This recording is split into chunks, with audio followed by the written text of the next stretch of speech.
Hi guys, welcome back to another episode of What Mom Say. I'm Hannah. Oh my god. I'm so sorry. I don't know why, but so growing up I always was like Hannah's name comes first because that's how you always made it. So it feels like it should be Hannah and Tess, not Tess and Hannah. So I just started calling myself Hannah. Hi, I'm Hannah. And I'm Tess for Gold. She doesn't have a last name. I don't have a last name, and if I did, it would be the same one as yours. She's like Cher. I met somebody last night or 2 nights ago that only went by one name, and I was like Cher, and he was like, or Kanye, and I'm like, but Kanye West. Like nobody knows Cher's last name. That's true. I don't know Cher's last name. We looked it up. It's really fucked up. It's fucked up last name? Yeah, you're like, thank God she goes by Cher, because this is weird. Is her real name Cher? Her real name is Cheryl. Cheryl, okay. Yeah, she did good by... Cheryl Sarkisian. Okay. Sarkisian? Charcuchian. Charcucci. Sarkisian? Yeah, I don't know. That is an interesting last name. Yeah. So it doesn't Me make and sense. her, me and Cher have the same birthday. You do? Yeah, we're birthday twins. Well, she once played a character named Tess. Yes, in Burlesque. I know. I yeah, love that you movie. had a fixation on that movie for a while. I did. I really was like wanted to be Christina Aguilera for a time. Yeah, you wanted to dance and sing. I wanted to be a sexy singer dancer and have a hot bi bartender be obsessed with me. It's never too late to make that happen. It kind of is happening, except I'm doing comedy instead of singing and dancing. And my boyfriend's not bi, but he was a bartender. So Okay, so you've like checked half the boxes. yeah, and he used to wear eyeliner when he was younger. So oh yeah, her love interest wears eyeliner in the movie. yeah. My boyfriend's basically Pete Wentz. He's gonna hate that I said that. Yeah, but you were down bad for Fall Out Boy. I was, but I was Patrick Stump. Yeah, I was preferential to Patrick Stump. I was like, I didn't understand the Pete Wentz love. I was like, Patrick Stump sings like a little baby angel. Yeah, we were talking about your tastes in men as a child because Tess, yeah, we're going to go there. That's where the conversation's flowing. Tess has a giant cardboard cutout of David Tennant. It's not giant, it is life size. Okay. She has a normal size cardboard cutout of David Tennant, who, for those of you who didn't grow up as nerds, he's a British actor in a very iconic British TV show called Doctor Who. That was the very PR way of saying that. Really? He's an iconic British actor from a very famous British TV show. Yeah. I mean, it's all true. He's the Doctor, okay? He's Doctor Who. And he's not Doctor Who.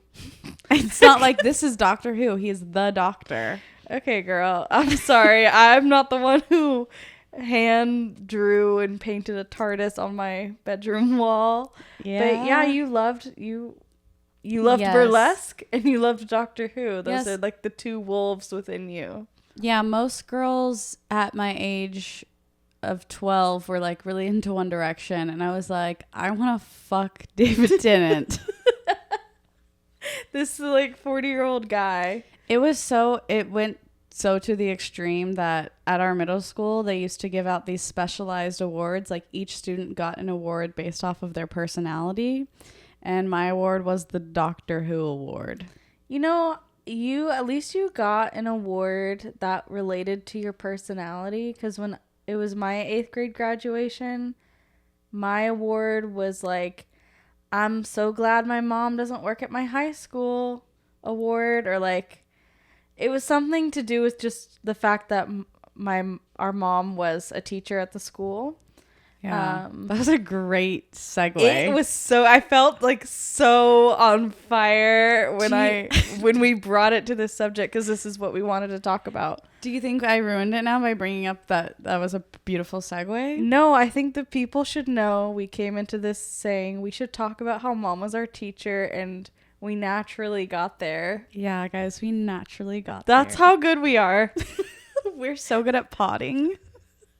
I can't even believe it. This is amazing. Yes, not only was our mom our teacher, but our dad was our teacher. Our aunt was our teacher. Both of our grandparents were substitutes at the school, and our cousin was a substitute, all at the same middle school. Which cousin was a substitute teacher? Max. Okay. Why are you making that face? I don't know. I just feel like that's weird that I didn't remember that. I think it wasn't when you were there, but he subbed when I was there. Okay. We didn't go at the same time. Okay. There was a lot of family at our school. Yes. And mom was the one who brought them all in. Like, she got jobs for all of these people. She got a job for her husband, her sister, her parents, her nephew. Mm-hmm. She made sure they were taken care of. Yeah. Did you like having mom as a teacher? I did like having mom as a teacher. She was a great teacher. Yeah, she's a really good teacher. She taught history. I still remember this video she had our class watch. It was about different Native American tribes, because she taught like Revolutionary War history, which was like her bread and butter. It felt like she's the only teacher I remember having that actually talked about Native American tribes, like in the different ones, and like actually went into like what we did to them. Whereas like all the other classes I had that spoke about it, they were like, it was like a footnote and like, oh, and then like we kind of killed them. Yeah. No, yeah, she made sure we knew what they were up to. But there was this video about the Caddo. Life was pretty good for the Caddo. It was like this little song about them and like what crops they ate and stuff. And I still get that stuck in my head. Yeah, I do too. I remember it was on the cow. Do you remember that? Or the moo? Yeah, it was some sort of learning device. She's so into technology as well. She was always on the forefront of like what technological advance could be used in the classroom. Yeah, do you remember like the smart board? Yeah, the smart board. One time she was doing a lesson and she was talking about cannons. That was a frequent weapon used in the past. Yeah. And she started drawing a cannon on the board, and she drew a circle here and a circle right next to it, and then she started drawing the body of the cannon, and it was just fully a dick on the board. And the students were like losing their fucking minds. Was that embarrassing for you? Were you also laughing? It was so funny because she realized what she had done. And like that's the age where boys are drawing dicks on everything. Like it's I was true. Even drawing dicks on everything. I remember You still do. I did it yesterday. He's never grown out of that phase. I made a little dick on this table out of the condensation from my drink. But I also back then, like, I made this whole thing called Pen Island, and like you're a little freak. I drew the island with like a coconut tree, and I was like, coconut. It was disgusting. But mom, yeah, she drew a penis in front of the whole class, and then she was like, my God, and like erased it immediately because everyone was laughing. That's so funny. I feel like a standout moment for me as a student in mom's class is that she grounded me in front of the whole class. And I can't be fake and pretend like we haven't already talked about this because we had an intro. We fully record it. We've done this a couple times where we record an intro and we're like, that's not good. Yeah. So if you think the current intros are not good, it could be way, way worse. But yeah, no, she grounded me in front of the whole class because I have been an avid procrastinator all of my life. She was like, I'm tired of you being a procrastinator. You are grounded. Well, I didn't do the homework for her class. And I think she was like, seriously? You didn't do your homework for your own mother's class? Like, I think it really, it understandably was upsetting. So I was like trying to last minute finish an assignment like while in class.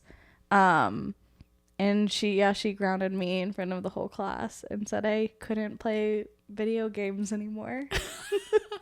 And I was like, that's why that so was your award when you graduated. I guess word spread around. Yeah, I was like, I'm really glad my mom's not going to be my teacher next year. I don't even know if I had like a distinct personality developed at that age, I guess. So there's nothing. I feel like you did, because I remember being like, yeah, she's a bitch. That was... Yeah, but that can't be the award your school gives you. That's the award I would have given you. Really? Like, my sister's kind of mean. I was a bitch in middle school. You were. That's when you started being era. like bitchy to me. Like, get out of my room. Yeah, that twerp. Makes sense. Okay, it's not Fairly Odd Parents. That's when you started being like too cool for to hang out with your little sister. Yeah, but I was never cool. You were to me. I always thought you were really cool, and that all your clothes were really cool. And I was like, can't wait to be that age so I can wear that shirt. Yeah, that's nice that one person thought I was cool. Your friends thought you were cool too. Yeah, my friends thought you were cool. That's nice. Yeah, but I guess you weren't. Yeah. But yeah, our mom was our teacher. Our mom was our teacher, and she's not a teacher anymore. She did graduate from working. She did. That's called retiring. I think we should say you graduated from working. That's kind of nice. Retiring sounds like tired. It has the word, you can't retire without the word tired. She also became the librarian after we finished middle school. She got her master's in library sciences and became the school librarian at the same school. Yes, she did. So, and she would play every single song by Kenny Loggins on repeat the entire day. In the library? Yes, the only music playing there for a time was only Kenny Loggins music. That makes sense. One thing that was fun to do was when I went to college, Mom, the librarian, she decided she wanted to start a school newspaper, and I came back to the school and I got to teach a newspaper class with her because I was studying journalism and that's what I wanted to do at the time. And I got to help her and these like middle school kids make a newspaper. It was really, really cute. It's really cute. And didn't you design the newspaper as well? I tried to teach the kids to design it, and then I would have to like redo a lot of their work because they would like put the text of their article on like in the background would be like a dark photo. I'm like, well, you literally can't see what the words are saying, so I'm gonna have to fix this. Yeah, that's fair. It was really great. It was really great while it lasted, and then I believe a girl did an article that mentioned abortion, and Mom got into a lot of trouble for that. I don't even think it wasn't even like a controversial thing. It was like a questionnaire. The student sent out asked other kids in the school a survey of if. Sorry, I had to burp. It's okay. That's so unladylike of me. She sent out a questionnaire to other students asking them if they were like pro or against abortion, and a lot of the parents got mad because we live in Texas, and also some of the parents were saying my kid didn't even know what abortion was and I had to explain it to them. Good. You know what it's really easy to explain abortion to a child. You go, you know what abortion is? It's the reason why. Wait, hold on. Find it. This just fell on me, by the way. Well, you have some funny abortion jokes. You could literally just use material you've already written. I know, this is so lame. I usually that's all I talk about is abortion. If you've ever seen my set, it's only abortion jokes. I've had one, so I can talk about it. You have a funny joke about if there's empty seats in the audience. Yes, I say, I know what you guys are thinking. If every woman who wanted to be an abortion who wanted to be an abortion. Dude, I really can't you're do my own bombing your material. joke. Holy shit. I know you guys are thinking if every woman who wanted to have an abortion had an abortion, most of us wouldn't be here. And you're right. Most of you should not be here. See these empty seats? That's progress. Yeah, I like that one. If my future, if everything goes correctly, there will be nobody in the audience. Yeah. I don't really do that joke that much anymore. Okay. Your abortion material has evolved. Yeah. Mama's texting me, by the way. Oh, what's she saying? Let's see what she wants from me. Yeah, she's just asking for help with designing an album cover. Yeah, our mom's coming out with a new album, so. Yeah, sorry. You hit the mic. I hit the mic during the interview we just had. You're going to have to edit that out because I think it was loud. I rammed my whole arm into it. Guys, if there's noises and stuff, I'm sorry. We're doing our best. Yeah. Yeah. We're doing our best. And it was a big improvement for us to get these mic stands because in the first couple episodes we were holding the mics and our grubby little fingers were rubbing against the mic and there's like this unpleasant like rubbing sound. Yeah.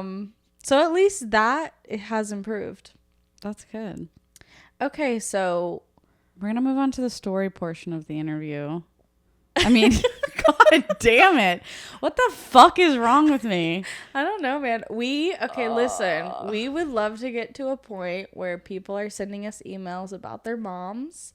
And our email is whatmomsay@gmail.com. That's WHATD as in dick, momsay @gmail.com. Yeah, send us questions or funny things about your mom. But in the interim, Tess is finding some funny or interesting Reddit stories for us to read and react to. Yeah, so. I'm really excited about this one because I just read the title and I started laughing. Okay, take it away. Okay, you ready? Yeah. This is old too. This is from 5 years ago. It says, "Am I the asshole for kink shaming my mom?" I'm not going to pull the "it's not what it sounds like" card. This is exactly what it says on the title. I personally think I was justified in doing so, but I'm willing to hear people out if I wasn't. My mom, 55 female, has this pretty necklace that she wears all the time. I, 20 female, would always admire it when I was a kid. Nobody else has a necklace like it. It's metal and wraps around her neck like a ring. She never took it off and always told me it was a gift from my dad whenever I asked about it. Oh, God. It's like a... Okay. Last week, she sat me down to tell me something. She told me that she's in a 24/7 BDSM relationship with my dad. Oh. The necklace is not actually a necklace, but a fucking collar that he has the key to. I couldn't handle it. This necklace that I always loved as a kid is actually for her kink that she was shoving in my face for my entire life. Now I'm rethinking all of her behaviors and all of the ways that she got me involved in her goddamn kink. I told her that she was disgusting and stormed out. Now she's blowing up my phone, accusing me of being a prude and a kink shamer. My dad's getting in on it too and swearing that this shit is healthy. I just don't know what to do. Currently, I can't even think of forgiving her for telling me this. So, am I the asshole? Okay. Did this person say how old they are? 20 years old. 20. And their mom's 55. I can kind of understand why the mom told her son because I think... Oh, okay. Why the mom told her daughter because I think eventually someone would have told her, like, by the way, your mom is wearing like a BDSM necklace. Like, I was gonna say, why would you even bring it up at all? I guess to like preemptively get ahead of it. I don't know. I mean, I actually would rather hear from a stranger that's a BDSM collar than my mom sitting me down and saying, "I'm in a 24/7 BDSM relationship with your dad." Yeah, that's not fun to have to hear. That sucks. That really sucks. Yeah, I don't even know what I would do if I heard that. I think I'd just be like, I need space. It's weird to She says something like, And now her mom involved her in the kink. Yeah, now I'm rethinking all of her behaviors and all the ways she got me involved in her goddamn kink. So I'm like, what other things happened? That I was wondering that too. Like, what do you mean you were involved? Okay, so there's an edit that kind of clarifies this. Okay. It says, edit for info. While she never did anything directly sexual around me, I've learned that kink isn't inherently sexual to a lot of BDSM people. So things like her opening the door for my dad and giving him a back massage is actually just their kink. She calls him Sir. I am asexual and sex repulsed. She knows this. One more edit because people are rightfully asking how it came up into conversation. I literally just complimented her necklace and told her how much it meant to me. Oh my God. That's partially why I was so heartbroken to hear about its origin. I apologize for being so angry in the comments, but this has admittedly been traumatizing for me. A lot about my childhood is coming to light. That's so funny that she's like, it meant so much to me. Also, it sounds like she has always loved this necklace and has been complimenting her mom on this necklace for years. So the mom was probably like, I just can't hear her compliment my BDSM collar one more time. That makes me feel like, okay, the mom had like an opening to be like, I'm so sorry, but like, you probably don't want to be telling me how much my collar means to you. Yeah. You know what? Part of me is thinking like, good for this couple who's like worked out this dynamic between them that I guess works. Well, now I'm wondering, like, this girl is saying that she's asexual and sex repulsed. I'm wondering if growing up in a household that was so sexually charged made her that way.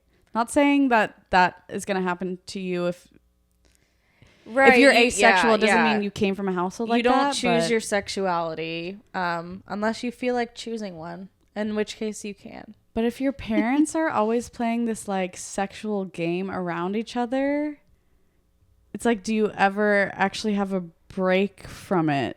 That's such a good point. I agree. I think I know some BDSM dynamics is, I guess theirs is 24/7, but I feel like sometimes you can just be doing that when you're actually engaging in some sort of sexual act together. I don't know if it's kind of strange to be in a 24/7 BDSM kink dynamic when you have children around. I think it is. Because the opening the door and the massages, those can be like innocent, nice things that a couple does for each other when they love each other. It doesn't have to be like part of it feeding into a kink dynamic.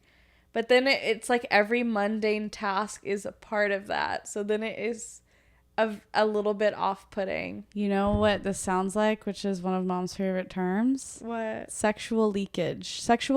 Leaky sexual energy. Yes, she loves to say leaky sexual energy. Yes. When people are just like oozing it out of them in an inappropriate, uncomfortable way. It's kind of like how if a man is watching a woman on the TV, he starts groaning. That's leaky sexual energy. Yeah, like, we had people in our family do that. Yeah, I'm like, I don't need to hear you groan at a woman on the TV. Keep it inside. Yeah, like uncles and grandparents and stuff. That'd be like us seeing like a hot man on the TV and going, yeah, like you're like, why are you making? Yeah, don't do that. Don't do that. That's weird. I'm glad our dad never did stuff like that. Yes, I'm really happy. I I've know nothing never- about their sex life. That's how it should be. I've never heard him objectify a woman, and that's what it should be. Yeah. I if he does, I'm glad it's in private. Yes, keep it in, conceal, don't feel. You shouldn't know what your parents are into. That's the bottom line. I think that's where the emotional scarring happens. Like, I'm like, I am so glad I don't know any kinks of my immediate family. That's true. Yes. Keep it that way. This reminds me of something I've thought about as well, where that BDSM kink where people like to walk someone like a dog. Yeah. I don't think you should be able to walk someone in public. Oh. Like an adult walking another adult like a dog. Have you seen that? No, but I had a friend who who was like a dominatrix and would do that. And I remember her telling me this, and I'm like, I don't think you should walk people in public, because that's part of the... I think it depends on the setting. I feel like that's something you could get away with in New York City because there's crazy shit happening all the time. Or if you're at like a kink parade or like event. Yeah, I get if it's a specific party or an environment for that. I agree with you though. I also do not think people who are furries should be able to wear their outfit in public, because I worked at a brunch restaurant and this grown woman came in wearing cat ears and a tail, and I was like, that's disgusting. You cannot dress up as a fucking cat at 11 a.m. There's children in here. They're gonna be like, why is that woman a cat? Yeah. It's clearly a sexual thing. Like, the rest of her outfit was like normal. I'm like, but that's clearly a sexual thing. I didn't think we were gonna take the route of kink shaming, but I agree. You know what? Sometimes that is someone's kink. They like being shamed, so maybe that's why they wear it in public. That's true. You're reminding me of this incident that I witnessed at a Kroger at like 11 p.m. I went to... Kroger is a grocery store in the South. For our people know what Kroger is. It's all over the country. Really? I thought it was just in some places. It's very popular. Okay. Sorry. For our international listeners, Kroger is a grocery store. There's Kroger's in Germany. Okay. Okay. So I was at the self-checkout at Kroger, and I looked up, and this man, also a customer at the self-checkout, was wearing a tail. like a little dog tail. Or I don't know what type of tail, but it was a tail. And it became obvious that he was a regular at the Kroger. Like, he was friendly with the employees. He started chatting with an employee, and he was like, yeah, you're not going to see me very much in the future. And the Kroger employee was like, oh, where are you going? And he's like, I'm getting deployed. What the fuck? And I was like, bro, there's furries in the military. Dude. He's going to have a fun fucking time. Yeah, I was like, that's so crazy. Okay, there is one final update on this story. Do you want to hear it? Share it. Okay. Okay, it says, things are coming to light that I've never thought about before. Repressed memories that I didn't want to think about. They would never control their volume. I thought they were fighting. Oh. My dad called my mom dirty and awful names. She would kneel down and shine his shoes every day, kissing his feet. I thought this was normal. Oh, no. When my parents were having sex, they were fighting. Or were they still having sex? I can't even tell anymore. My dad told me that he had needs, and my mom needed to meet them. The thought of being controlled by something so violent made me want to puke. I think that's what made me sex repulsed. You guessed it. You guessed it. Yeah, that's...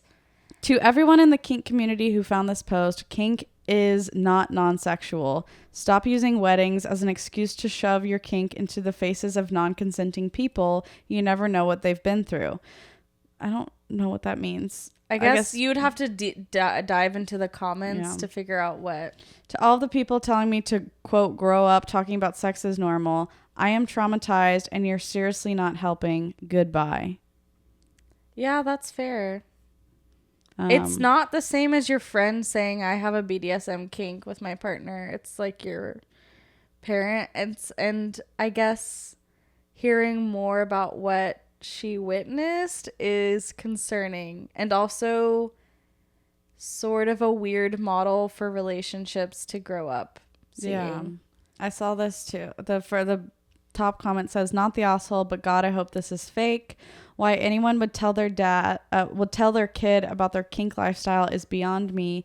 It might be the healthiest and most consensual relationship in the world, but as their kid, you have every right to just not want to be involved in any of that, which I think is like basically what you just said. Yeah, it's like, sure, you can be consenting adults and do your own thing, but if you're like doing these acts in front of your kid, it's gonna leave an impression on them in some way. Like, even if you're not fully having sex in front of them, if you're like shining your husband's shoes and kissing his feet, and also your kid is hearing your dad like call your mom a bitch and a whore. Yeah, the verbal degradation. That's gonna make you... That adds like a complex layer to your understanding of that. I'm like, why couldn't you guys do this when you had like alone time, or like get a babysitter? And like, I understand people have needs and wants. Like she's saying her dad had needs, but it's, if your life with your partner 24/7 is of a sexual nature, I do think that's unhealthy. Like, yeah. Do you think all the men who call women bitches and whores wish that it was like part of the kink of the dynamic? Probably. Men be calling women that non-sexually. No, I don't think so, because I've been called both of those things.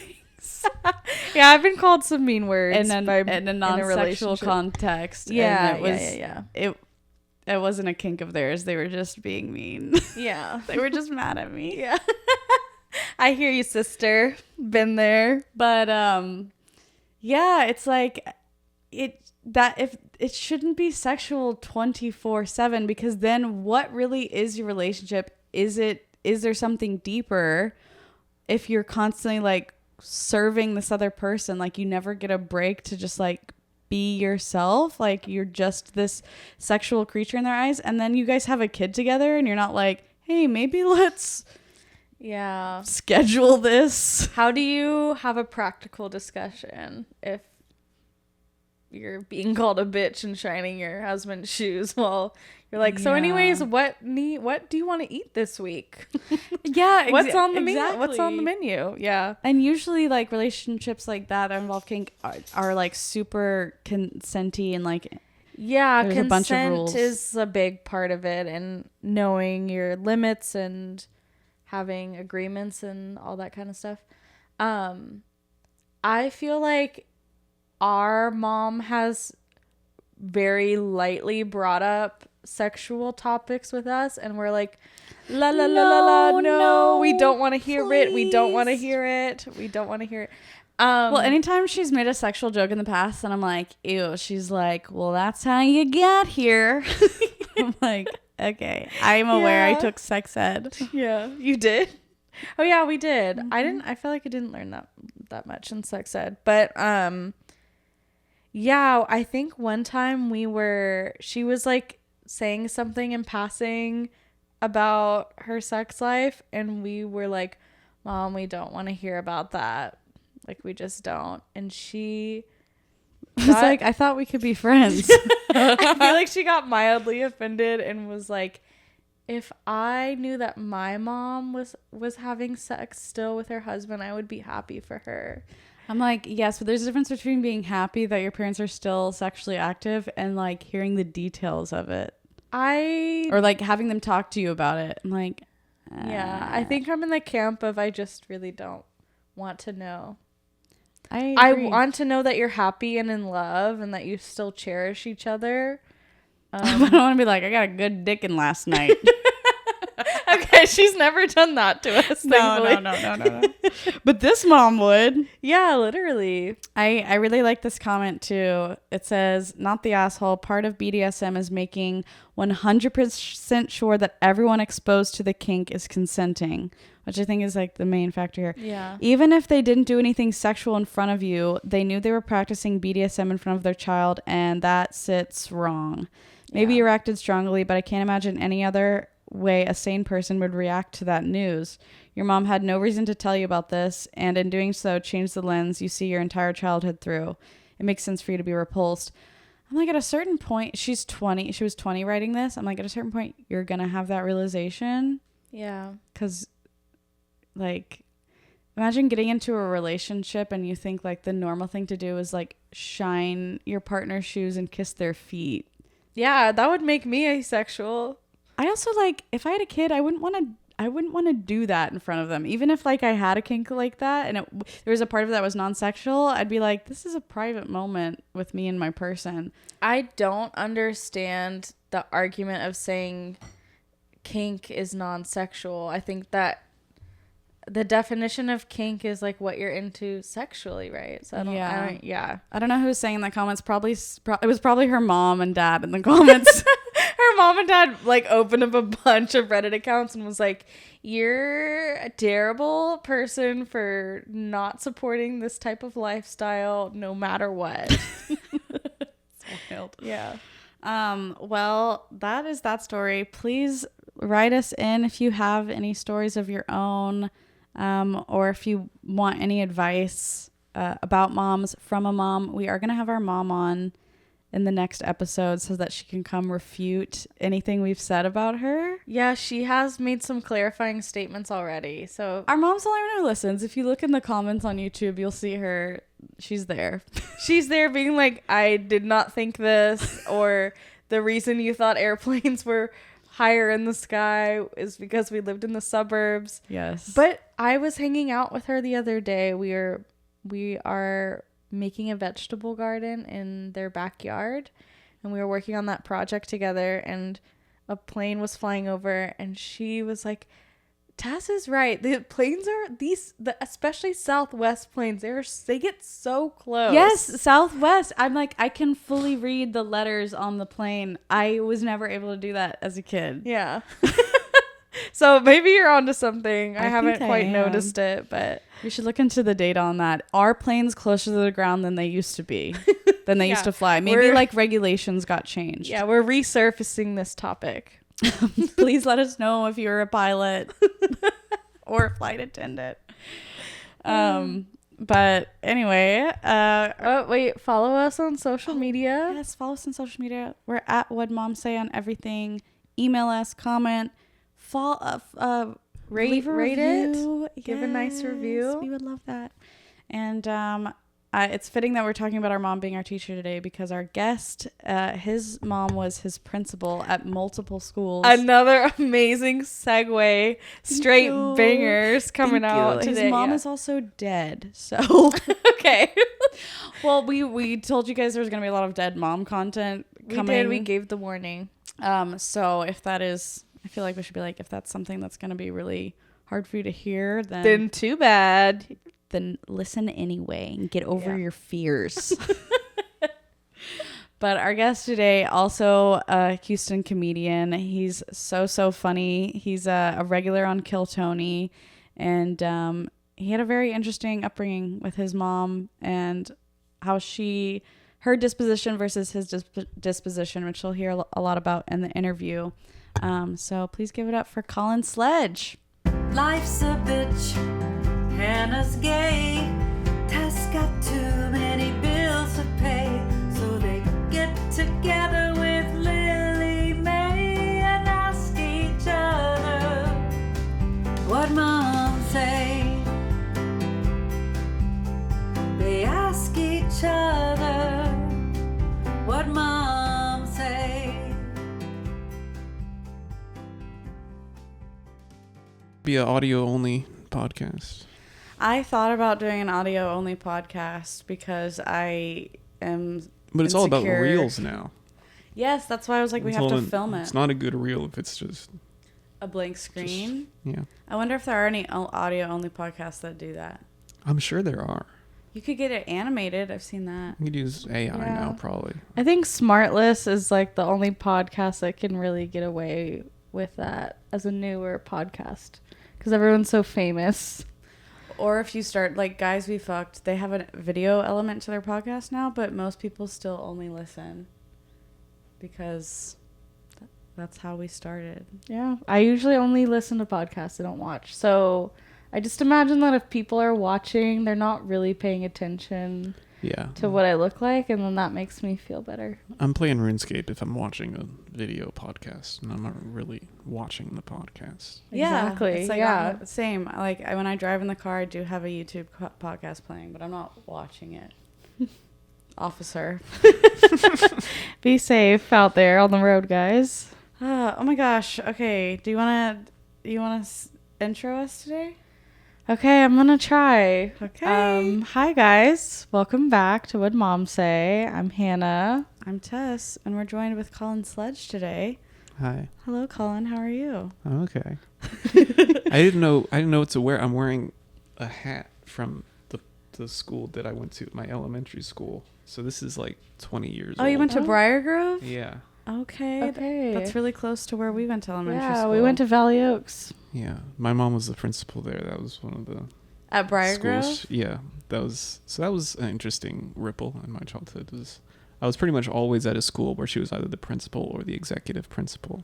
That's interesting because we were at a school where our mom was our teacher, so we can relate a little bit. Yeah. What did you see her a lot at the school or? Elementary school, yes. And I would just, after school, I would just go in her office and wait. A lot of times we wouldn't leave until like 7. So I would just hang out at the school. I knew which teachers left their door unlocked, so I would just go in and watch TV. And I got to go in the teacher's lounge, which that's cool. As a kid, they think that's the coolest thing. Yeah, because you're like, I bet there's really cool snacks in there. Yeah, it's just like vending machines and a TV and couches. We would go in the teacher's lounge and there was air hockey, and that was really fun. I kind of remember that. Okay. My mom would not allow air hockey. So she was It's a very too fun. She ran a serious tight woman. ship. Oh yeah. Okay. I don't remember the adjectives I sent on the email, but it was. Yeah, it sounded like she was a very serious Yes, lady. she was no nonsense. I will say you've had the most serious adjectives to describe your mother so far from all our guests. It's like she was very fun-loving, life of the party. It's like, no. Not her. She organized the party. But, Okay. That kind of fits the vibe of a principal type Yes. person. What was it like having her as the principal? Like, were the other students aware? Or, Oh, yeah. Yeah. Oh, yeah. This was actually my friend Jack Bailey that I went to school with. We went to elementary school together, and then I saw him at a bar in like 2018 to watch the Rockets because we were back when we were good or something. And so he hadn't seen me since like 5th grade, and he was like, "How's your mom, the school principal?"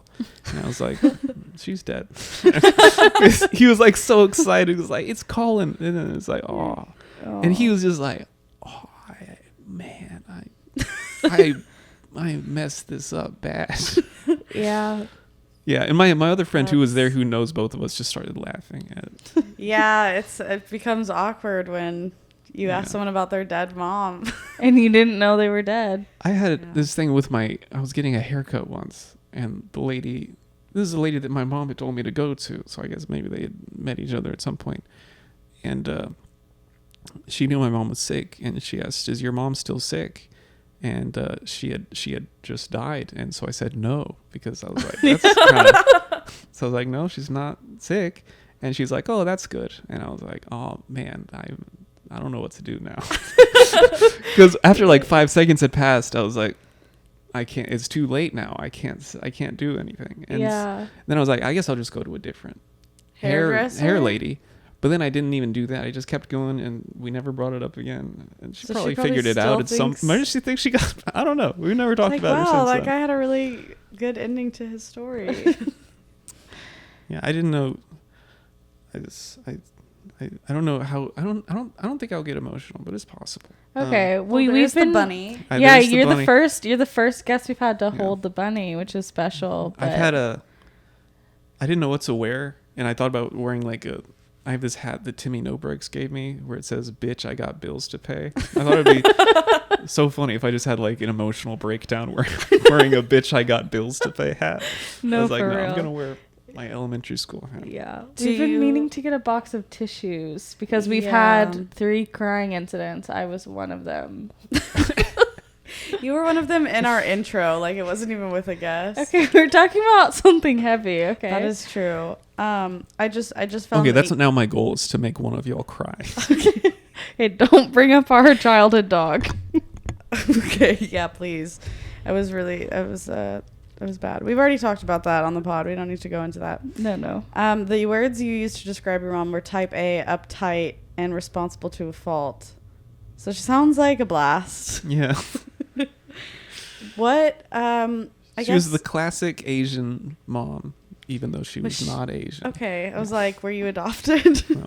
Here's an example. I asked when I was like 5 years old. I decided I want to learn piano because that's cool, and then So that was my birthday present, was I got to start taking piano. And I took piano from the pianist for the Houston Ballet. That was who my mom decided to. And I was like, how? And as a 5-year-old, you don't even know that that's weird, you know? I used to tell my piano kids, I'm like, when I was your age, I was taught by, you know, Miss Greenberg, the pianist for the Houston Ballet. And you get taught by Collin, who lives down the street. So there is levels to this. So I used to go see the You need to Nutcracker. humble people. Yeah. I used to go see the Nutcracker, and I would wave to my piano teacher who was in the pit or whatever. It's so insane. So that's the type of, you know, very ambitious. It's like, oh, you want to learn piano? Okay, well, here's what you. And then every time I tried to quit, she's like, you know, we've put a lot of money and time and, you know, driving you to lessons, and you're just gonna abandon all that. It's like, I'm 10 years old, by the way. It's like, that's a lot to very put big. on. You're like, it's gonna be very awkward when we go to the Nutcracker and you see your teacher in the pit and you fired her. We're gonna go every year, so you see him. I took saxophone lessons in middle school, and I wanted to quit that. She's like, well, you know, and that's, you know, that's something else I wrote. It's like, all of this is through the lens of an autistic child who has a very strong sense of justice. And so if you guilt trip me, I'm going to take it hard. Yeah. And so that was rough on me, because they obviously did not know I was autistic. I was just about to ask. All of the clear signs in hindsight. Yeah, and she was in education, so you'd think, I don't know. Yeah, now they would have known, like, immediately. Yeah. But also, your parents don't really see, that's like, that's just Collin. That's just the way he is. I'm like, yeah, the way I am is autistic. There's a word for that. But they gave me, I had occupational therapy. I couldn't do buttons or zippers. I had dysgraphia. I couldn't write. I just cried all the time. And I couldn't make friends. So how did they ever talk to you about that when you're growing up? Did your mom ever sit you down and be like, you're just a little bit different? Or she just completely ignored No, they were it? like, Collin's normal. I think a lot of this also is my brother was the problem child. So Collin was like, he's good in school, so he's fine. And it's like, well, there's more to life than being good in school, you know? Yeah. And so my brother had ADD. And so he got Ritalin and Adderall and all these appointments, and he was not good in school. You're like, damn. And where so are my he got all the drugs? attention, and I was good in school, so I was doing good. Okay. Were you the oldest? I was 3 years younger than him. That could also okay. factor in. It was like, we're just focusing on the one who's older and got more going on. Can you tell us a little bit about the peanut butter incident? The peanut butter incident? Peanut butter toast? This okay. At first I was like, what the hell? Like, this is your words? Yeah. I was like, what the hell are you talking about, right? That'd be funny if I put a bunch of fake stuff in the email. And then you just act confused every Or I just make asked. up questions for every guest? Yeah. It's like, tell us about this. Okay, so this goes into, she couldn't turn it off, you know? She's very, very Asian mom. And A white Asian mom. you'll need study hard. You'll need be doctor. She used to always tell me, which is weird because she's from Illinois. Okay, so when I was a kid, she would be like, "What'd you do today?" And I'd be like, "Well, I watched Pokemon VCRs. I would talk about whatever I did." And she was like, "Well, that is time you could have been spending, playing piano. You could have been, doing your homework. You could have been like, Why didn't she just make a schedule for you? That's the thing. She just wanted well, you could have been much more productive with that time. Yeah. And if any time you ask, how's your day been? And it's a test. And it's, so later when I was in like high school, she came into my room once and she was like, how's it been going? Because I was super busy in high school. I had all these difficult classes. I was working at Nundini, that Italian restaurant, if you ever see on like Shepherd or whatever. And I was going to the gym because I was like hella skinny. I was a very hard worker once upon a time because of her, basically. Yeah. She, and she, she came in, she was like, how have you been? What have you been? And I was like afraid to say anything. And I realized like a year or two later, like she was literally just trying to hang out. She was just trying to see what was going on with me. But I was like super cagey, and I was like, why are you in my room? What do you want? What are you trying to, get me to do? And so I obviously felt hella guilty, because like, a couple years later she had cancer. And so that's one thing that I just feel like sums up the relationship pretty well, is she was trying to reach out, but it was sort of like too late. It was just she built this sort of weird hostile business boss environment, client type relationship where I'm just like, closed off. Yeah. And I was actually kind of jealous because my brother and her would fucking fight in middle school, like, because she's a school principal. She's an I think she took it very personally that he was bad at school. She was like, what kind of person am I that I can't get my own son to do this right? I think she just took it as like a personal failing, which obviously it's just your son's. And she's right. It's her fault. Yes. Should have taken your prenatal vitamins, Mom. Yeah. Wait, sorry. How does peanut butter toast fit into the story you just shared? So she was eating peanut butter toast when that happened. Oh, okay. I just remember that very vividly. She brought her little snack into my room, and that's. I was still waiting for the peanut butter. I thought it was about to go down. And then she said, "You didn't eat your peanut butter toast that I made you, and I'm very upset. You're a growing boy." Yeah. No, there was another incident, the ping pong incident. I can just knock that out too. She got diagnosed, and this is probably the saddest thing. So I'll just What type of cancer did she have? She had lung cancer. She never smoked. She exercised every day at 5 a.m. She ate salads and fucking boring shit. It's crazy I want to stop working out. Yeah, it was just messed up. Like, our whole family, like, she was the one who was most on top of things. But you know what? She didn't take care of herself in like letting herself relax or doing a check-in. How am I feeling lately? She did not do that type of self-care. I'll floss twice a day, but I won't go to the doctor because it's during working hours. Like, you saw so they were like, tell us about your mom, give us a bio or something. I literally just copied and pasted her obituary and then cut out a bunch of stuff to make it more concise. And if you read it, it's literally just a CV. Like, it's everything she. Yeah. Who wrote it? I don't know. Okay. Could have been my dad. Could have been one of her friends. I don't know. Yeah. Yeah, it starts off like she was born in Illinois, and as a young teenager, she was hired as a teacher's assistant. And then straight to the. If you look, and then it's like, this was her college stuff, and this is her career stuff. And if you look, she's clearly going to college as she's working full time as a teacher. Mm-hmm. And she got her EDD, which is like a doctorate of education or something. I don't really know what the difference is between that and the PhD. Did she make people call her doctor? No. Okay. But that's like, she was doing that full time while working as like KIPS, like one of the most important people at KIP. She got fired from HISD. I didn't even know. They didn't even tell me. They're like, she works for KIP now. Okay. Do you know why she got fired? My guess, she got ops. Okay. And my guess is she was on absolutely the correct side. But if she's right and someone else is wrong, she's not going to be like, well, I'll just, leave that. And she's not the type of person. She will, advocate for her beliefs. And that's, people would come up, at the funerals like, your mom changed so many people's lives. Just as an educator, she was, and then Chad and I were like, yeah, it's good. Yeah, glad she did that for you.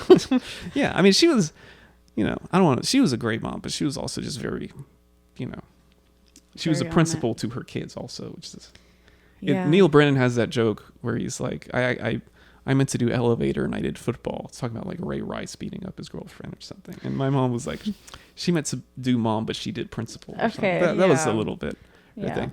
But the ping pong thing, so her brother and my brother, they would fight. Like, I would be upstairs doing my homework and they would just be shouting at each other. And Chad told this story once where he was looking for his backpack in our house, and he just did like 3 laps of our house just looking around. My mom didn't know. She was just following him, being like, you're supposed to be doing your homework. And I think she just like threw her drink at him. she just lost it. And she was not the type of person to do that. But I think she just, I've joked with Chad. I was like, you gave mom cancer. We know. It was on you. And so they would have these shouting matches, and I would just be upstairs like, don't do what Chad's doing, you know? And so I was probably more stressed out about it than either of they were, because I was like, I'm next. And I was never next. I was a good kid. I was doing my homework. But, you know, you don't really get that as a kid. And so I sort of felt like they had a better relationship because they had this catharsis. Yeah. And so when she was actually sick, they could just be normal. But I had all this like cagey, like, you know, this weird energy built up. And so I felt like I was not good in like the last year. I wasn't like distant or something, but I just wasn't, you know, I was also probably like dissociating through the whole thing. Cause I remember like, I was not like, I didn't cry through that whole thing. I was like, yeah, mom's got cancer. How old were you when she was sick? So she got diagnosed. I was probably about 18, 19. Okay. I was at Mississippi State University. I went for like spring break. I went home and hung out. It was fine. And then I came back to school, and I was just doing my thing, and they're like, we're going to come see you. And I was like, I just saw you. Like, why? Okay, you can come. But that's weird to come see me like 2 weeks after I was just home. And then, you know, we went to dinner, and it was fine. And I didn't know anything was up. I don't pick up on clues, you know. Okay. I'm classic stupid. autism. Oh yeah. And It's And like, then- wow, this is a nice dinner with my family right now. it's like, my God, my family's coming to see me. We went back to the hotel, and they're like, well, mom's really sick, you know? And some part of me knew, as soon as they said that, I was like, oh, she's going to die. Like, I didn't know. And I didn't even know what kind of, like, they said, mom's really sick. And then they said it was cancer, and they said it was lung cancer, which is what her sister had. And her sister also didn't smoke. They grew up on a farm in Illinois. Some people think radon gas or something. They were exposed to, you know, something in the soil up there or Yeah, something. it was both of them. They were definitely like exposed to something as a kid. I think diagnosed. Or like asbestos in the house or something. Diagnosed at the same age. So, That's wild. and the doctors should have been sort of on the lookout for it, you know. Genetically very similar, and obviously very similar environment. And that's sort of my point. She didn't do self-care. She was too busy. And the way she got diagnosed is basically says it all. She got diagnosed by her eye doctor because her vision was so bad she couldn't drive. Like, her vision just got super bad, super fast. It's because she had tumors in her brain or something. Oh my gosh, that And- did spread everywhere. Yeah, it was like, if your lung cancer is being diagnosed by your eye doctor, something went wrong, you know? And the eye doctors basically said, they've diagnosed one other person before, like, with this, and never saw them again because they were obviously dead not long after. And he so looked into her eyes and he was like, this is lung cancer, girl. it was like she was like, why is my vision so Yeah, bad now? okay, yeah. It wasn't like Yeah. she could see the tumors through the eye. That would be very bad. Doug Stanhope has this insane. bit about like, it's like, I don't want to know I have cancer until it's visible to the naked eye. It is, Doug. We can see it. Okay, I'm sorry to rewind. How did ping pong fit into the story about your mom and your brother fighting? Okay, so Someone when, was playing ping ping pong pong on TV. you see the way I think about it, this is very, you get a window into my brain. It's like Yeah. the ping pong and the peanut butter. It was very emotional stories for me. Yeah. So the ping pong is my mom. I moved back home once she got diagnosed, and then one day we had a ping pong table, and one day she's like, "Let's go play ping pong," and we went, and she couldn't play ping pong. Like her vision was too messed up. And it was. So you just owned your mom in ping pong? I every day? destroyed her. Okay, and I was like, it's too late. Like I just was thinking, she'll never play ping pong again. you know? Damn. And then I realized I felt like that was our relationship, where it's like, it's too late for it to ever be normal. Does that make sense? Yes. So whatever weird cagey thing I have, we're not going to get past it in the next year. Are you into like woo-woo stuff at all? Like, do you? Not much more than I used to be. Okay. Especially because I'm dating Tommy Rain. Well, so yes. you got to be Yeah, a little bit. yeah, we had your otherwise you're girlfriend just on our not gonna- podcast. Yeah. we're not Sounds gonna like be her able to- mom is the opposite of your mom. Oh my God, yeah. Yeah. Yeah, I'm wondering if Timely's like, you should do a seance or something to try to connect. Oh, brother. I mean, I know Timely has some woo-woo tendencies. I don't know. I don't think she's doing witchcraft in the house, though.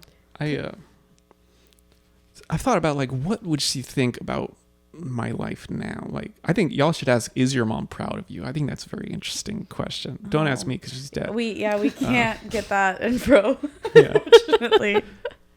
Yeah. But I think, like, I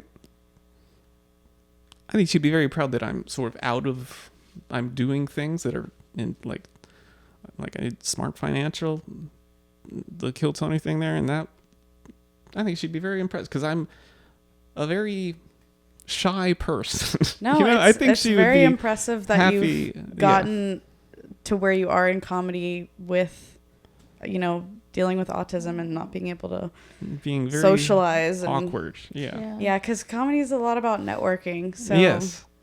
Which is frustrating because I hate talking Oh yeah. to people. That's one of the so- things. Yeah, that's one of the things. You that have made a me quit. podcast. You hate talking to people. I hate that I have to talk to specific people Got if it. I want to get Schmoozing. on shows. Like, Yeah. because there's some people I'm like, I don't want to talk to you, but you run this whole Mm-hmm. business, you know?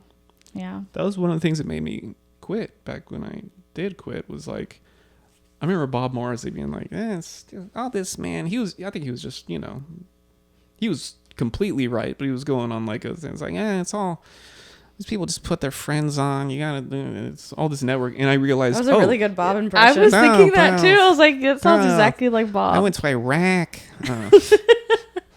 God, it's Oh. like he's in the room with us. Literally. I love Bob. But like, he told me that, and I just realized, stand up is the same as everything else. Like, for some reason I thought it wasn't, but I was like, okay, so the struggles that I have in every aspect of my life with regard to like school and employment and dating, where I'm like, autism is like making me retarded in all of those ways.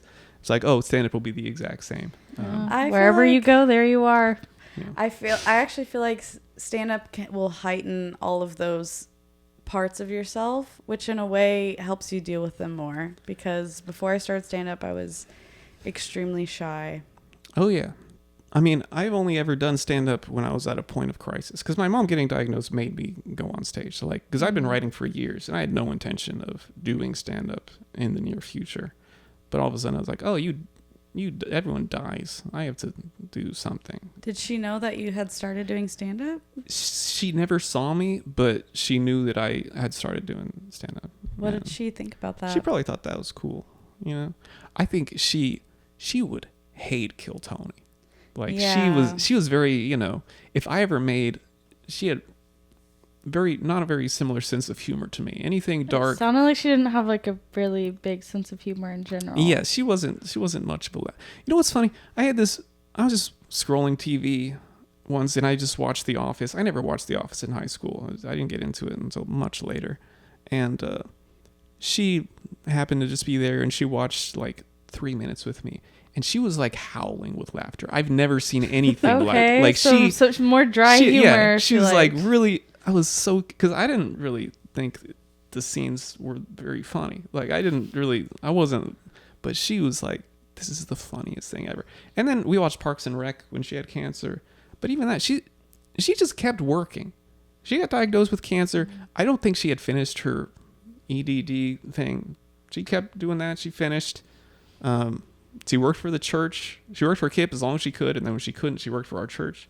I was like, you can just chill. You can just watch have Parks and cancer Rec with and your chill. family. Enjoy the laugh. But she yeah. just She couldn't do it. Energizer Bunny. Can you tell us a little bit about what her childhood was like? She grew up on a farm. Yeah. And Yeehaw. one time, I don't want to say who. I was at someone's house, and they were like, "Collin, go set the table." And I Is it a I family started member's setting home? this is a family member, and I was setting the table, and they were like, "No, okay, knife goes here, napkin here, forks." They was like, and she said, "I know your mom taught you better than that." And I was like, "My mom grew up on a farm. She did not go to Kincaid." But she probably did teach me better than that at the same time. She was, so farm, dairy, cows. It stunk when I went, lots of flies. Her mom is probably the closest thing to my sense of humor. Like if I got it from anywhere, it was probably her, because she would write these columns in the newspaper. She had like little books that she would write. Apparently she was a very funny person, and I didn't really get it. I knew her obviously, but I was, she died when I was like 12. You're not going to get an adult esoteric sense of humor as a 12-year-old. So her mom did. Okay. She was special. So her mom was very funny. Her dad was an Air Force pilot who fought in World War II. I think was stationed in Amsterdam. Pretty cool guy. He was hella autistic in hindsight. I think both of my grandpas were autistic, which is very funny. Okay. So it skips a generation. Yeah, on apparently. both sides. Yeah. And so he was an Air Force pilot, and he just ruthlessly cheated on my grandma. And Ruthlessly. Oh yeah. Like he was really trying all the time. He was just, I don't know what he was. I don't know how he was getting this kind of snatch, because he was hella just weird. But well, he was a pilot also. yeah, baby, I flew planes. Okay. Yeah. Flew planes for the war is a good line. That's pretty good. And so I have a half aunt that I've never met. So shout out. But so that I didn't know about that until like 3 years ago. Like they were all dead and gone, and I think we might have learned from like a DNA ancestry doc. It's like, well, you've learned that your grandpa was cheating. Maybe I don't really. I have to ask my DNA brother. It's like, test? how did we even find out that he was getting pussy on the side? You know what I'm saying? Okay. This is like the stereotype of men when they find out information, they don't ask like a million questions. It's like, wow. Like, that's crazy. Yeah. Okay, see you later. You're like, no, that's the story. Yeah. So. So it sounds like her childhood was kind of severe also in a way. This is pretty weird. Yeah, well, farming is an intense. Just growing up on a farm. You live where you work, So and we it's said always it was a dairy there. farm. Yeah, in Illinois, Peoria, or Princeville, Illinois. And we have her ashes. She said, "Do not spread my ashes in Princeville." So apparently she didn't love it. She didn't want to be among the cows. Yeah. It's like, I do not want to go home. We went there as like a kid every now and then. The only thing I remember is we went to this house in the middle of nowhere, and we would just go and watch this big TV, and there was just a full-size cardboard cutout of John Wayne in the corner. And so that was just like weird backwoods Illinois shit. So that was her dad. They used to tell me a story like his cows would get out all the time, and his neighbor would come and be like, "Dana, your cows are on my lands." And he's like, "How you know they're my cows?" He's like, "Dana, your gate's open, your cows are on my lands." And he said, "What do they look like?" He's like, "Dana, they're your cows." They look like cows. Yeah, it's very distinguishable between each other. It's a problem I cannot really relate to, but at the same time, I'd probably be like, No, you've never "They're not owned my cattle cows." before. Yeah. So that was her childhood. She didn't talk about it a ton. Okay. Okay. But do you know what her zodiac sign was? I have no idea. Okay. She was born October 10th, if y'all want to figure that out. Okay. I love how you asked, but you don't know.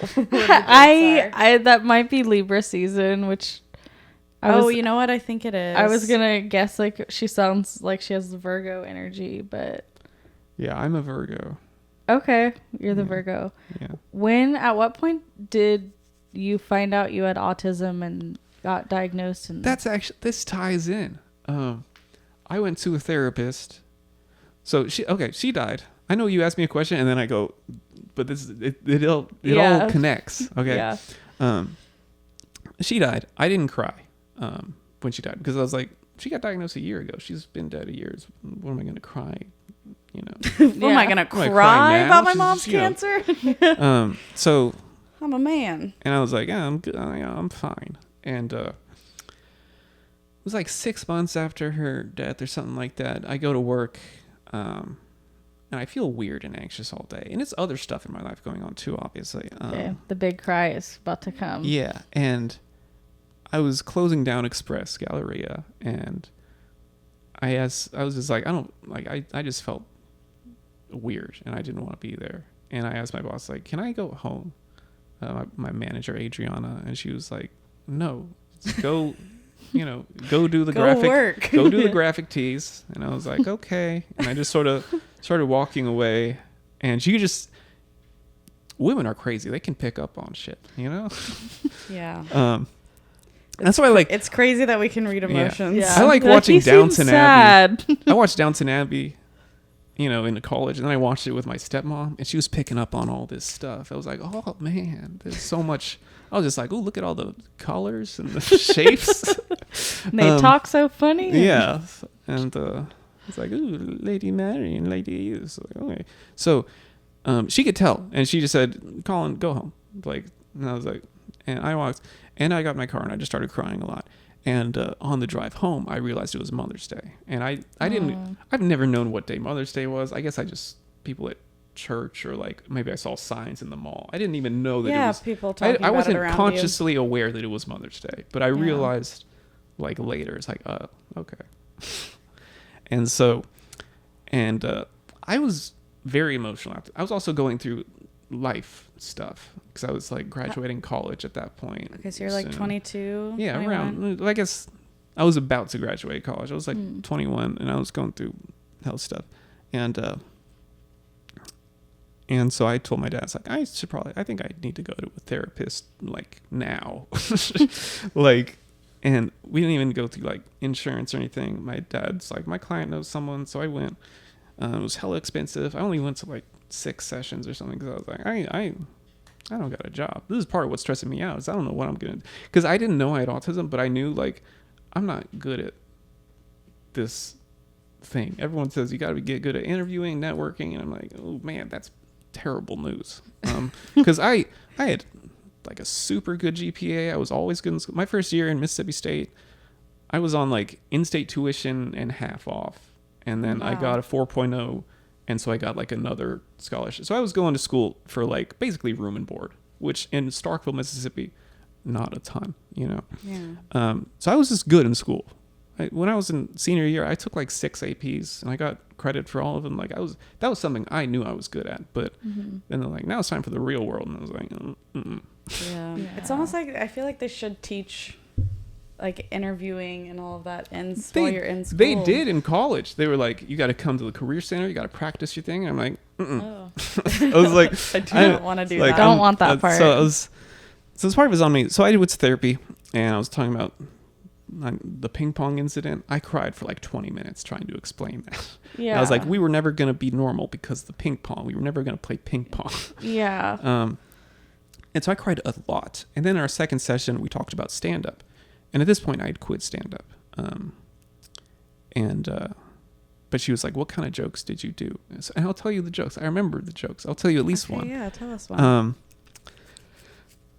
And I didn't tell the jokes that did good. I never told these on stage. I still haven't, actually. I just told the jokes that I thought were very Collin Sledge, Because she said, describe your jokes. And I was like, and I said, like, school shooter Mitch Hedberg or something like that. That was my description. And she was like, I don't know what that means.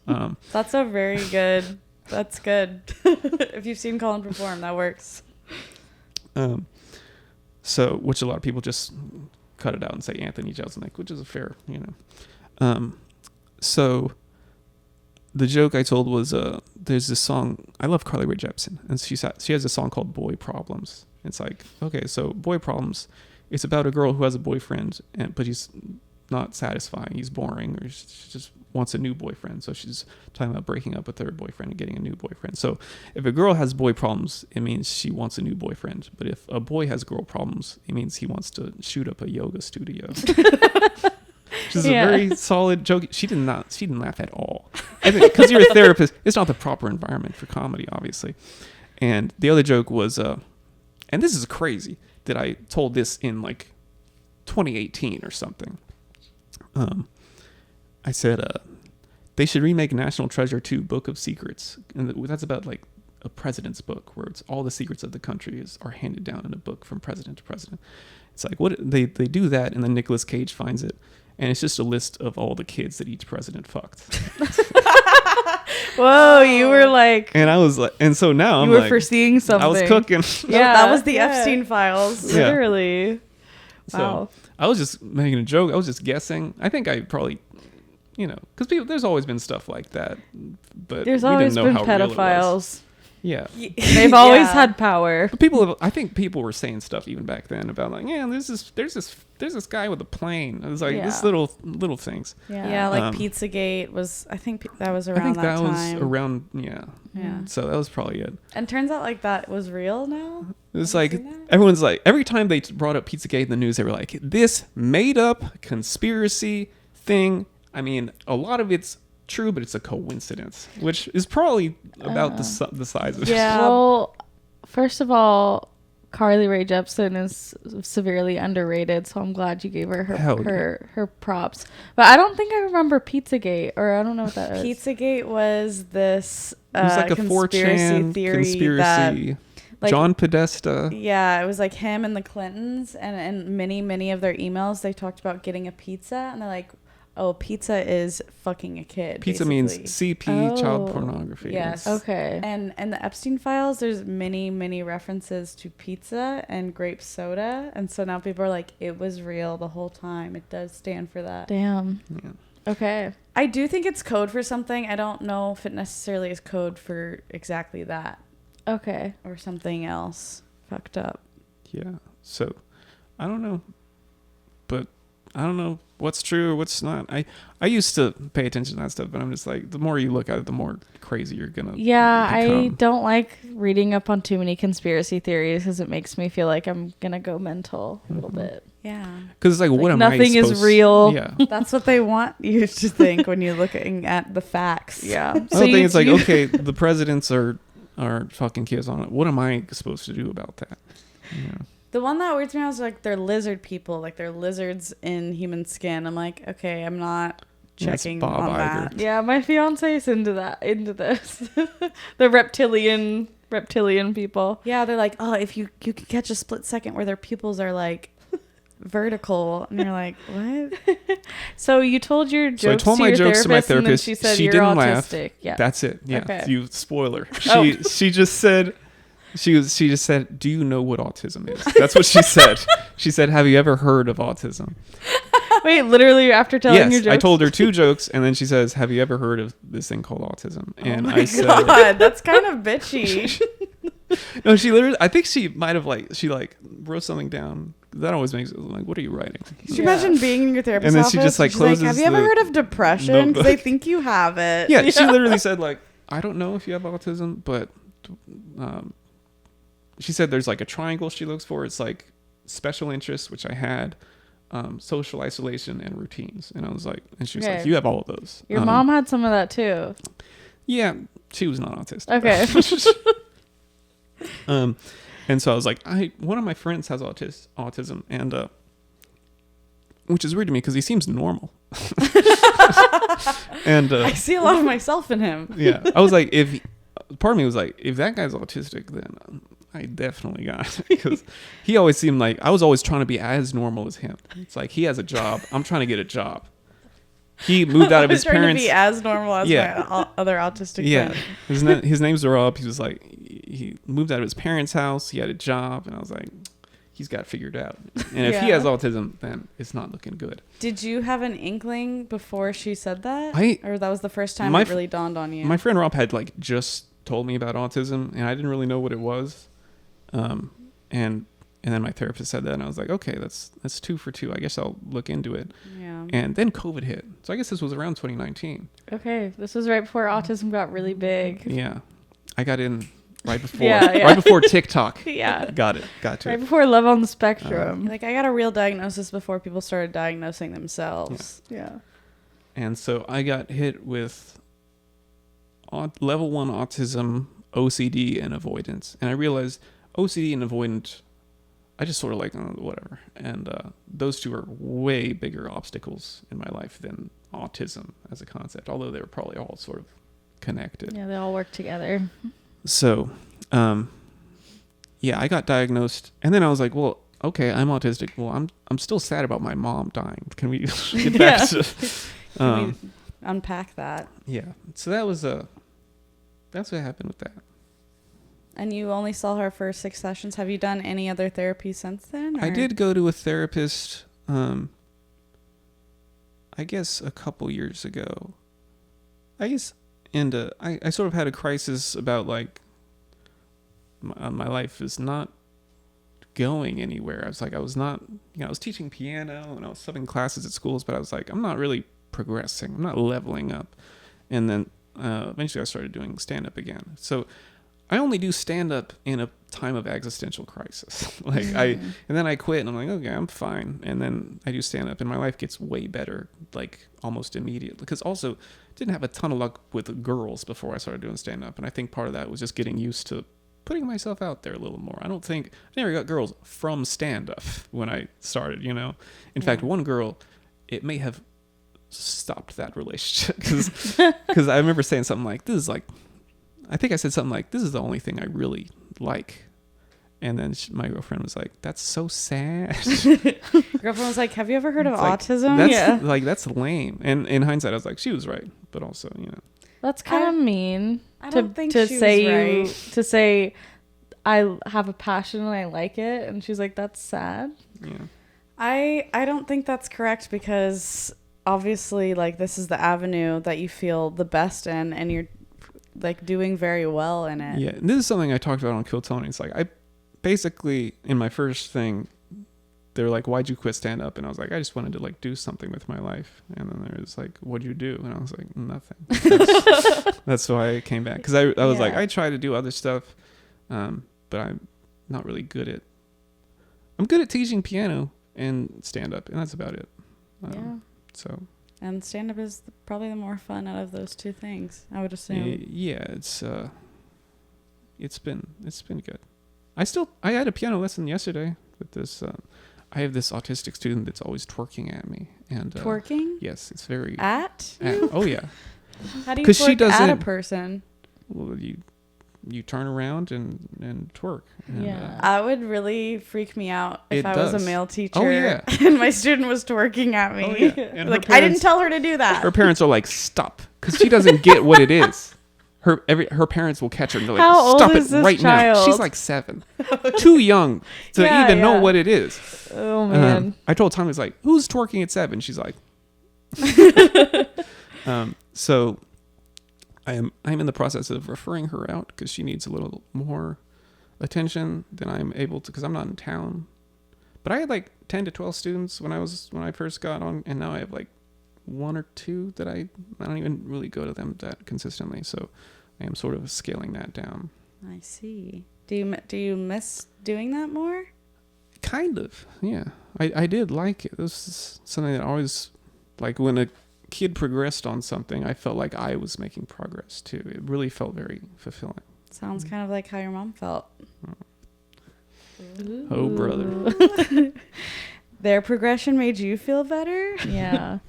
Did your mom have, I know you describe her as very serious, but did you have any like nice warm fuzzy moments with her? Yeah, I'm sure. She used to sing Have I Told You Lately That I Loved You or Love You or something to me in as like a lullaby. And then she would also, I think I wrote it in the email, it's like she would also sing it when she had gone too far and yelled at me too much or something. And so, but yeah, there were she took me to Paris.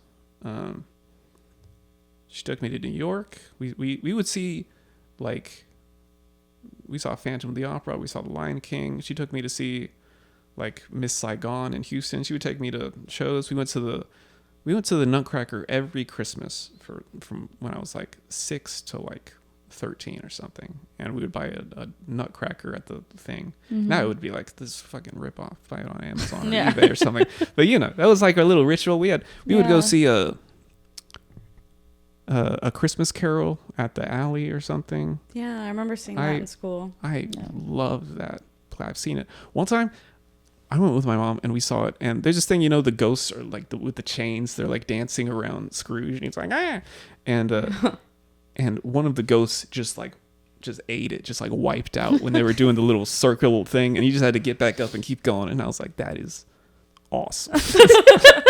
I didn't know they could mess up like that. I was at the show where he just wiped out. I still think about a middle school production that Tess did where she wiped out because her like dance partner in the scene, I think he like stepped on your dress. I didn't wipe out. You like fell kind of hard. Like you could hear the fall. I thought I just tripped. No, I don't. Maybe I blacked that out of my memory. No, yeah, I can picture it very clearly. Yeah, I had to be one of the ladies in waiting, and what was it? It was The Princess and the Pea, but the play was called Once Upon a Mattress. Yeah. Thanks for reminding me of that. You're One welcome. time you did a production, I think you were a little kid, and you came out on the stage and you were just like sticking your tongue out over and over, like. Yeah, I don't know why. I don't know what that was about. I was like 6 years old and I was playing a lost boy. On Peter Epstein's Pan. Island. Yeah. I guess so. I don't have any memory of doing that. Mom and Aunt Kathy, like, they still talk about it and like laugh whenever they mention it. Yeah, I was like, what sort of nervous tick was that? I don't know. I had to explain Epstein's Island to my cousin because she kept seeing Epstein. She was like, "Who is Jeffrey Epstein?" How old is your cousin? She at the time she was probably like 13 or 14. She was kind of old enough. Like she knew about like don't trust men. Like she knows the score. Yeah. And I was like, well, he's a very rich man, and he had these kids on an island, and rich people would go and they would abuse the kids on the island. And she was like, it's just a kid on an island. Yeah, I was like, yeah, it's just a kid like chained to a palm tree. I mean, that's pretty accurate. Yeah. I feel like 13's an okay age to hear that information. I mean, if you're going to be learning about the Holocaust, you can be learning about that, I'd rather I hear it guess. from me than Reddit or whatever, wherever she would look it up. Right. Also, like, if it can happen to you at that age, you should know. Be on the lookout. That's true. Don't get money for a massage, even if they seem nice. Don't ever go to an island. Yeah. Ever. Well, I mean, there's... Don't get in a Hawaii's car fine. with a man who wants help finding his lost dog. I remember learning that one in school. Yeah. I have a puppy in the van. Yeah. I don't think I was ever almost kidnapped. Me neither. Oh, this you? is one of the incidents. I didn't get kidnapped. That sounds... Oh, I was like, this is one of the incidents. Exclusive. The kidnapping incident. But this also says... There was a kidnapping on the TV while my mom It's told like me my something. mom was super on the ball, blah blah blah, but also not always aware. One day my dad was up a ladder in a tree doing stuff. I don't know. I don't do any man stuff, so I don't even pay attention to what's going on. And he asked me like, "Where's Chad? Go find Chad." And he wasn't in the house. And I was like, I think Chad went that way. And so I just started walking down the street. I was 4 years old. No. And I just started walking, and I passed the intersection. I was like, oh, he's not here. I'm just still looking for Chad. And eventually I'm like, okay, I'm lost. Which is funny because I think I had not taken any turns at all. So I could just literally just turn around and walk straight back. But I was I was confused. I was like, okay, so the world is round.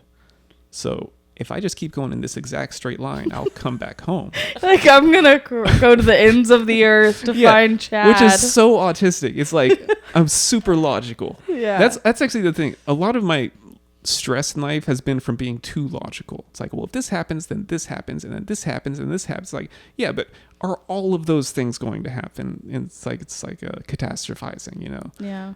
It's like each thing kind of makes sense, but if you line up one to the other, it's like, that's insane. Yeah. And So- life doesn't work that way. It fucks you. Yeah. life is not that logical. Yeah. And so I just eventually I started crying, and I was like, I'm lost. And I was like, and also I'm having this contradicting thing. It's like, I need to ask for help, but I'm not supposed to talk to strangers. And so I don't know what to do. And so I just give up. I'm like, okay, I'm just going to knock on a house and hope for the best, which you hope it's a good one. You know? Yeah. Because there's a low likelihood of something going wrong, but high risk if something does go wrong. Yeah. And I think I didn't even get up the house. These like Mexican guys in a van. It's like, hey, what you doing? Oh, no, they didn't do that. I don't remember them. Okay, but I just remember I think I got in their car and they took me to their place and they called, like, because I knew my phone number. I knew my home phone number. And so I called, like, I didn't call. They called. And my mom was taking a nap and she answered the phone. And they were like, hey, we got your kid. Give us $50,000. It's like very affordable. So, and they were like, we have your son. We found your son. And my mom said, no, my son's here. Because she just woke up. And then they were like, we have your son Collin. And then my mom was like, hold on. She just went out and talked to my dad. I was like, where's Collin? My dad's like, oh, no. And my mom was like, ah. Yeah. Holy shit. So I ran away from home and no one noticed. So that's Technically, you walked. You walked away from home. yeah, But you were on your way back. sure. You just They had to probably keep could walking. have. I probably knew my address too, because that was one of those things. They're like, you need to know your home phone and your address, which is very good. It's really impressive that you got into a van with a bunch of men as a 4-year-old and made it home in the same day. Yeah. That is impressive.